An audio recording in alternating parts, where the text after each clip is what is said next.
So here we go. We are live now, and I have today the pleasure to have with me my dear friend Ines Kaps.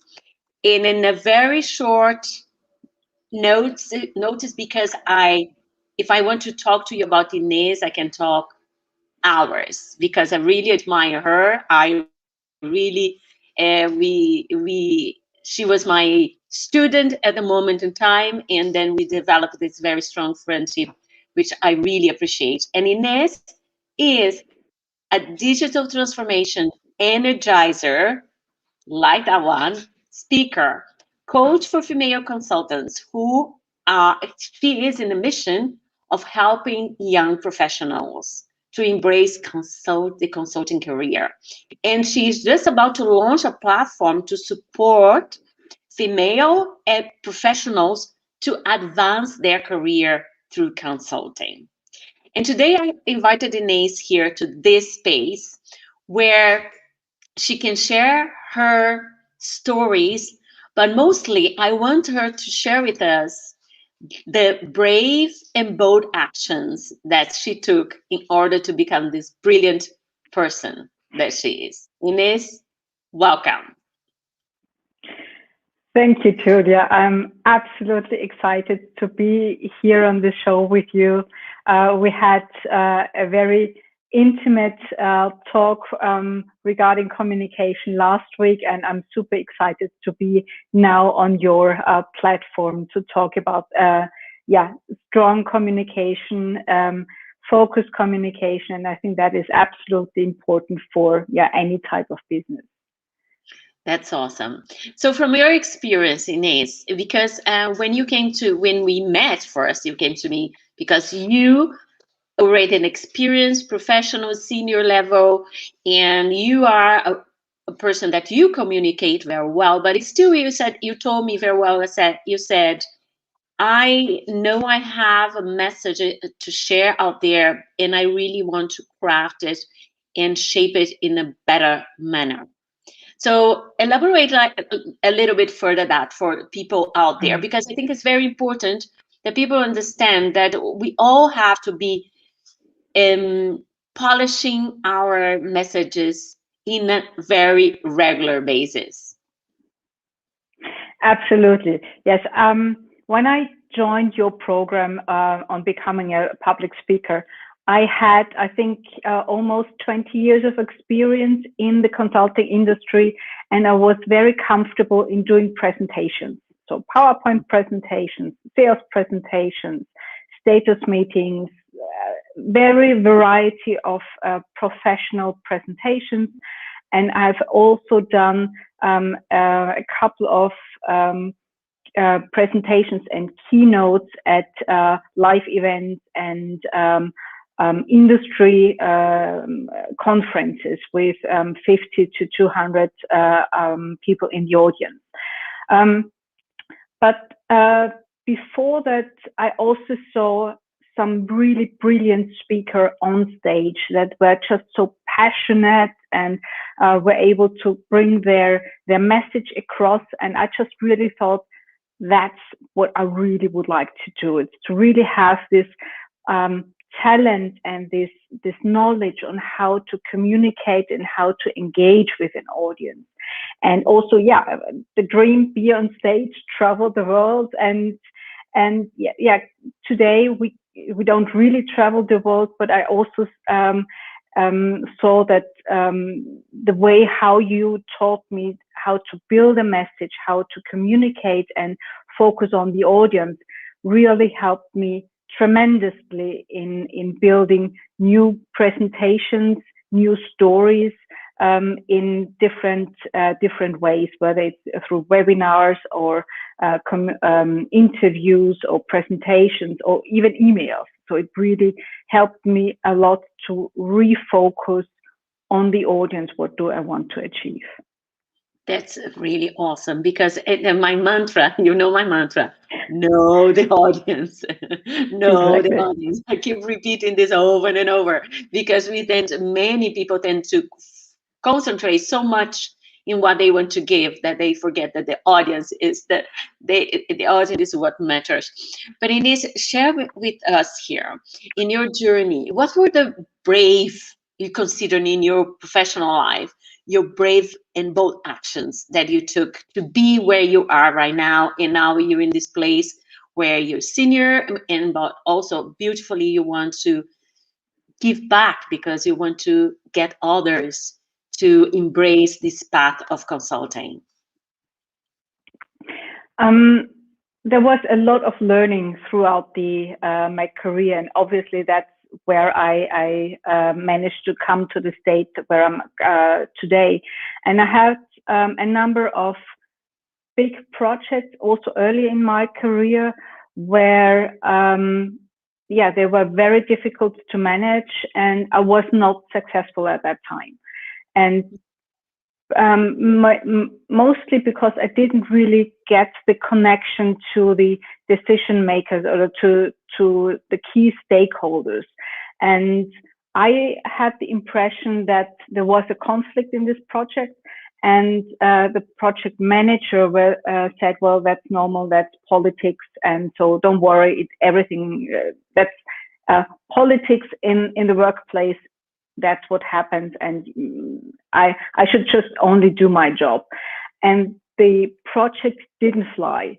And for me, the bold actions that I took afterwards was when I have the impression that there is a conflict or there is something not working the way I think it should be. My bold action is to be courageous enough to speak up and to identify a way of how I can address the topic, the issue, conflict, depending on how you would like to name it, but really to be brave enough to speak up, to address it. And in most of the times, it's not as critical or as dramatic as I thought it would be. So it's really the element that my clients and my customers value, that I bring topics to the table, and not only in the way where I say there is a problem. I also always try to find a solution and try to connect people so that we can find a solution together. And I think that is something that was a tough learning, but a very valuable learning early on in my career.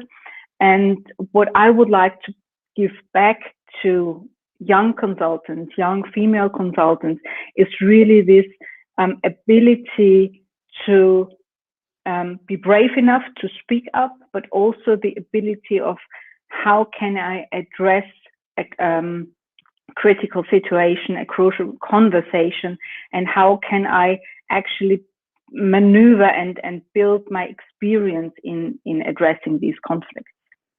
Absolutely, because I recently run a survey to test the temperature of the market right now, of the people that I've been working with the past few years, because with all this, the situation we are now, the needs have changed, the behaviors have changed, the media for communication has changed. We are mostly here right now, so the communication style has changed as well.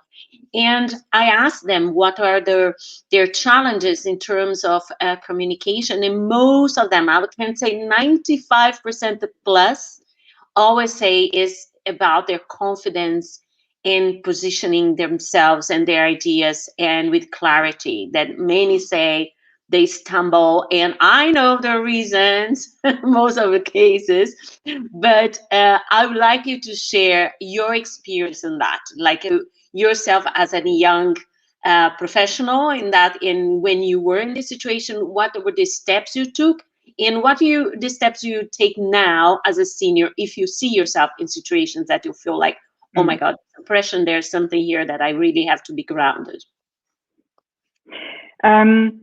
So what I missed when I was early on in my career, when I was young, was really the understanding what's important to me. So I was very eager to get larger projects, to make the next step in the career. So I was really working very hard, long hours, and of course I said yes to everything. Another project, yes. Another proposal, yes. No matter how much it made sense or how much effort and time in the evenings, weekends I had to invest. And you can invest a lot, but there needs to be a balance. And I think there also needs to be the possibility for you to recharge, so that you then can have the energy back to do your job. And the element of saying no to things that I thought were not in line with my values. So for instance, there was a situation where a manager I was reporting to said, I have to wear black and white as a dress at the client, because only if I wear black and white, I'm perceived as a serious consultant. And he also asked every one of us to be at the client before the client starts, so before 8 o'clock in the morning, and to be at the client side even later. So when the client leaves, then after I'm allowed to leave. No matter whether I have things to do or not, I just should be present so that the client sees that I'm working. And that was just completely against my values, because if I need to pretend I do stuff and then it gets invoiced, it's just absolutely against my values. And the courage for me to speak up and say, that's not me, I'm not doing this, I didn't have early on in my career. And I completely changed this attitude, or not the attitude, I changed the way how I worked when I started my own business, because that's what was for me the freedom to say, now I can do the projects exactly the way I want them to do. I can be at the client, at the customer, exactly the way I would like to communicate, and I will only invoice what brings value to the client. And I have built wonderful relationships with clients, and they are coming back, and it just, it's such a joy for me to work with these values. And that was, I think, one of the strongest aha moments for me, where I say, the way I think a project should be done is good. And the success that I had and the success that I have just really proves that the values are absolutely crucial to your career. Yes, and I can fully understand that for a young professional to really step up on those in situations like that, going against your manager, in a way, instructions, is a very difficult position to be in. And it's, yes, but it's important. And in your case, from what I hear from you, having your values clear makes you you have to make a decision. Do I want to continue to work under these circumstances where my values are not aligned with what is requested from me? I know it's a tough decision, but we have to do that as well. And another thing that many ask, specifically in that survey, they ask me, and I throw the ball to you. They ask me, how can I communicate more efficiently towards my superiors? That how can I have my voice heard when I in this position and I want to grow, but I just don't know. Of course, it's a general matter, and we cannot. There are situations and situations, managers and managers, companies and companies. But in an overall, from your experience, what would be your suggestion for them? I think one of the very important elements is, as we said earlier, to know your audience. So to know your manager, how the manager receives messages. So what's the communication path? Is it email? Is it text messages? Is it a coffee? Is it a call? What is the best way to grab your manager and start a conversation with your manager? And maybe it's not in the first couple of weeks when you work with your manager, but over time you will understand what's the need, what's the problem that your manager is facing, and how can you help your manager to be more successful. So if you understand what is the pain that your manager is facing with, what is the manager struggling with, where are the elements where you can support your manager, and I think that's then the way where you say you provide value to her, and you are her ally, and I think that's the element where you then really can try to build your career and your standing. If you really provide value to your team, to your manager, and then obviously overall to your company. It says something very important there, because I think when you're young, and at least I didn't have this opportunity. In my time, we didn't hear about coaches and mentors. This is something that we hear about the past few years, and more often. For sure, they were there, but when I was starting my career, no idea about that. And I found so fundamental that the need of having a strategy, like when you say career planning, a roadmap for where you want to go. And I think most people don't do that. You want to find a job. Okay, that's the first thing. You get the job, but then you don't really plan where you want to go in your career. Did you have that experience? Did you plan, or when did you start planning? Well, I live and breathe plans. And especially very early in my career, and when I finished my studies, I had this perfect plan and everything laid out, what I wanted to do, and how my career should be, and what type of industries I would like to be in. And I had, let's say 15 years ago, a situation that completely throw me off my path. It was a personal crisis, and in this period, I just saw whatever plan I make, you can have a life crisis, a financial or a health crisis that completely ruins all your plans, because you don't know whether you will be alive tomorrow.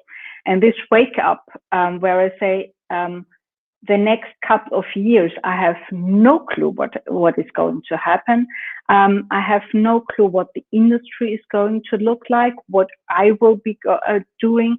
So I stopped planning. But that doesn't mean that I'm not strategic in the moves that I'm doing. So for me, previously planning was, I would like to have the next 20 years laid out and have my checkbox and go through the period. And what I do now is I can sort of look into the future, or have a path for the next 12 to 18 months. So that's something for me that's manageable. But what I try to understand, and that's what I'm also currently learning, is what's important to me. What do I love? What brings joy to my life? And what are my talents? And how would I like to use my talents and my experience in different ways? And then there are so many different opportunities that pop up and come to me that, yes, there is some sort of path, some sort of, let's say, guideline, my values, my dreams, and then I take one step after the other, and I start a dream and I achieve a dream, and then I start another dream and I achieve it, or I don't, and I change it. So I think it's the element of you knowing what do you love, and that may change.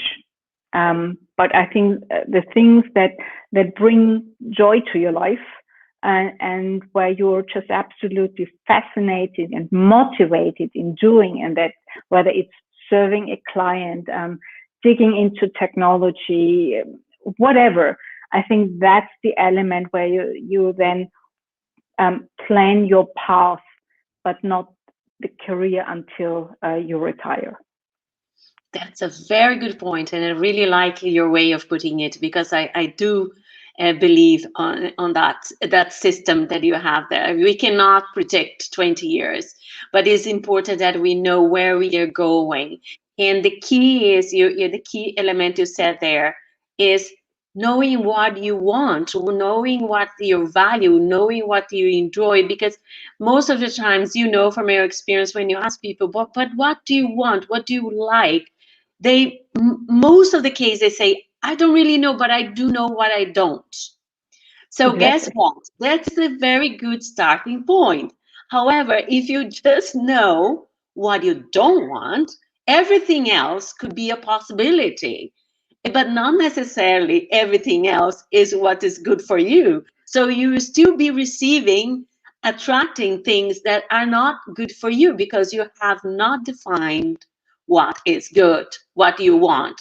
And I think that's super important to start to do this kind of self-assessment at least twice a year. Like beginning of the year, as we all do, the New Year's resolution that never works, but we still have at least the intentions there. But if you do it properly, it can start working. And then maybe a mid-year to make sure tracking back.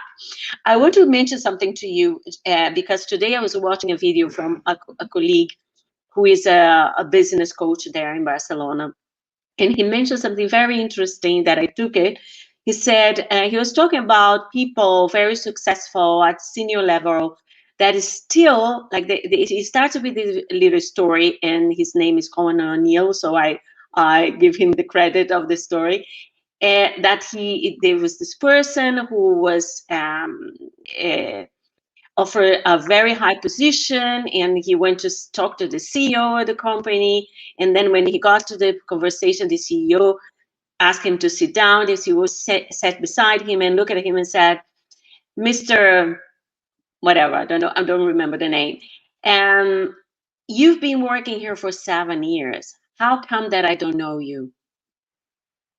And then what my colleague there was telling about is it's not only important to be good on what you do, but you need to have exposure.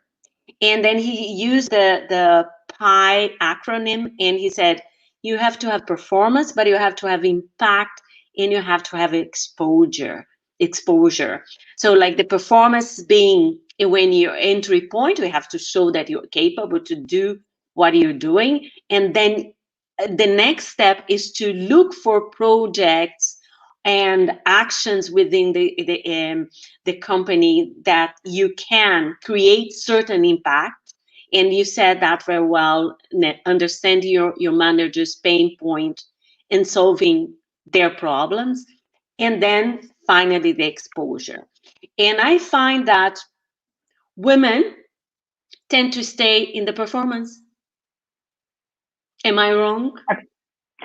No, you're not. The impact and exposure, they kind of, and I had a conversation about impact with someone this week, because she said to me, I don't want to have an impact.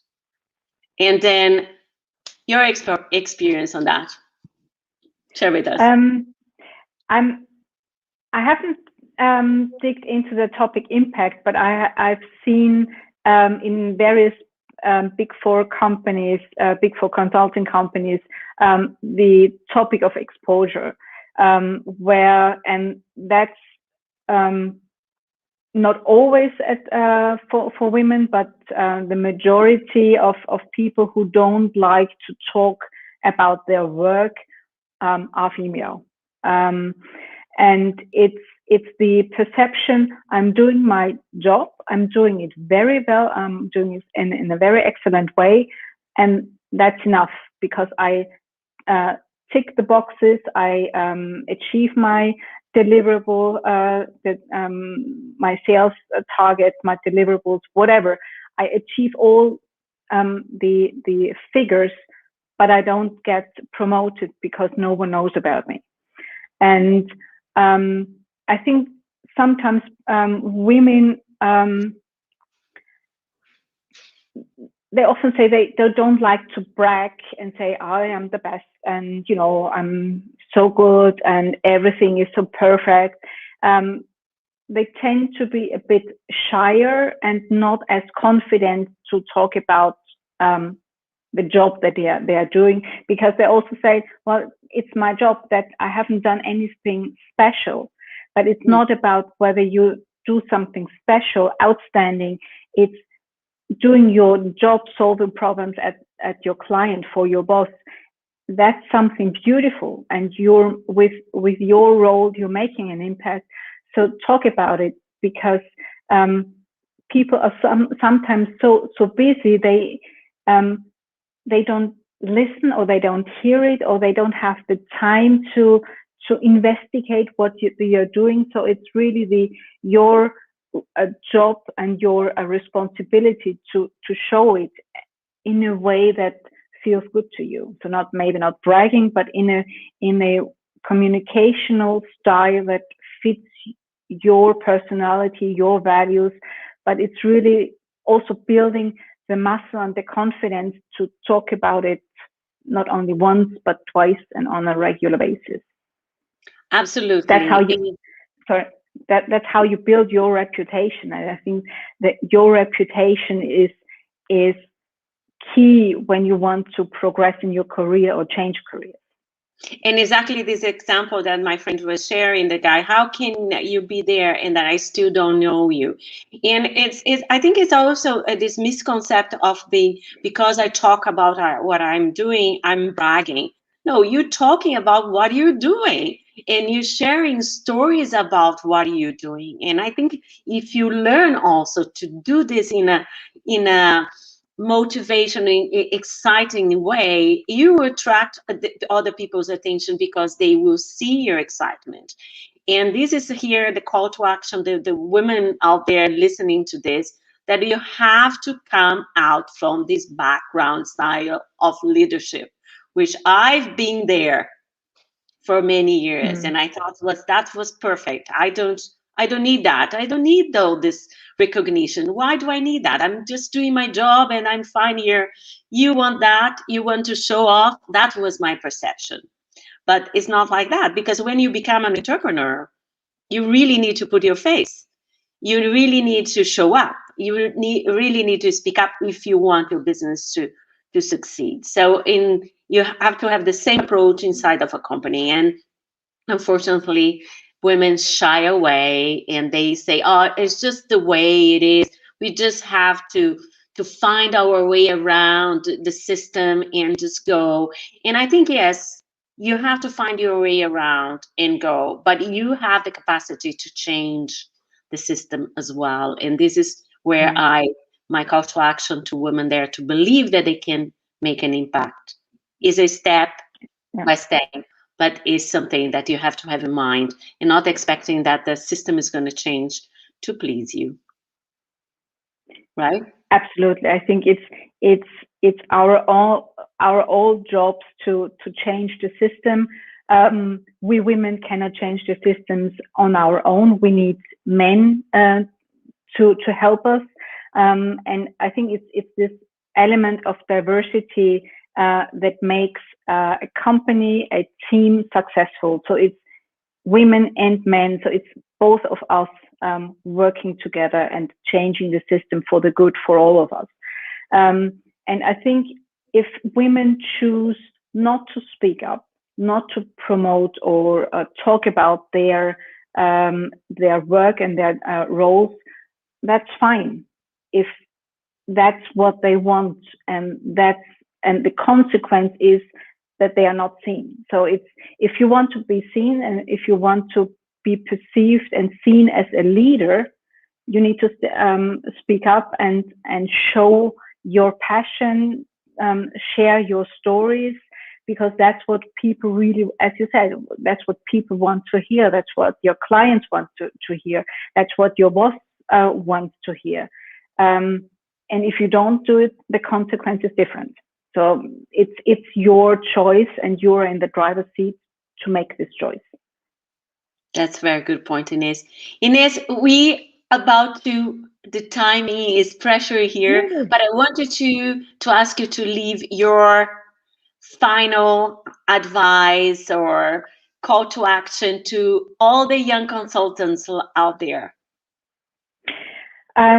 So what I'm building, and that's a true passion to me, is a platform for young female consultants that will help you to move through your career and build your career.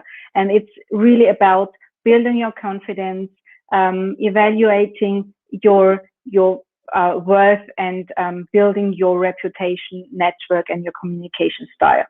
And my platform is called womenloveconsulting.com.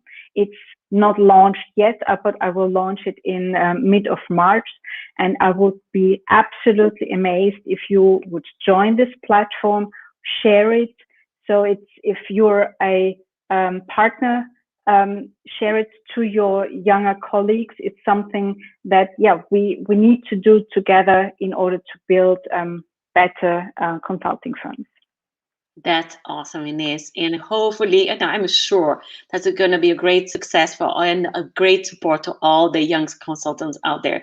Thank you for being here with me. And you all ladies out there, always remember that your voice matters. You have a story there to be shared, and speak up because your story needs to be told. Take care. Thank you. Thank you. See you next week.